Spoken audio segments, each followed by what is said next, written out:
Apat na taon na ang nakalilipas na magsimula po ang COVID-19 community quarantine sa Metro Manila at kalaunay sa buong bansa. Maraming alaala ang hindi talaga makakalimutan ng panahon ng pandemic. Ang netizens kaya, ang sabi sa quarantine memories nila. Ang naalala ni Ampalea Novak, walang masyadong polusyon sa kalye, nabawasan ng mga basura sa daan, tapos lahat ng lugar parang private village, may security. Tama ka naman dyan sa mga alaala mo. Etong si Ramil Marin naman, ang pang-malakasang quarantine pass ang naaalala.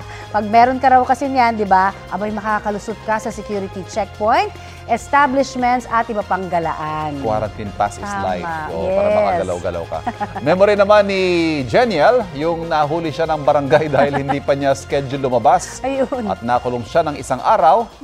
Wala silang makain sa bahay. Ay, naku naman. At ang naalala naman po ni Mariniela Intal, ang pag-online selling nila para lamang may makain at makaraos daw sa araw-araw. Maraming yan. Maraming na ganyan. Oh. Pero marami rin yumaman dyan. Ha? Hanggang ngayon. Yes. Si Ruth Ziki naman, naalala niya kung gaano tumaas ang presyo ng mga alcohol noon. Kung may mabili ka. Di ba? Dati, hirap mabili at saka bawal eh. Yung pang-disinfect na alcohol, hindi yung iniinom. Ay, akala ko yung iniinom, bawal yun, di ba?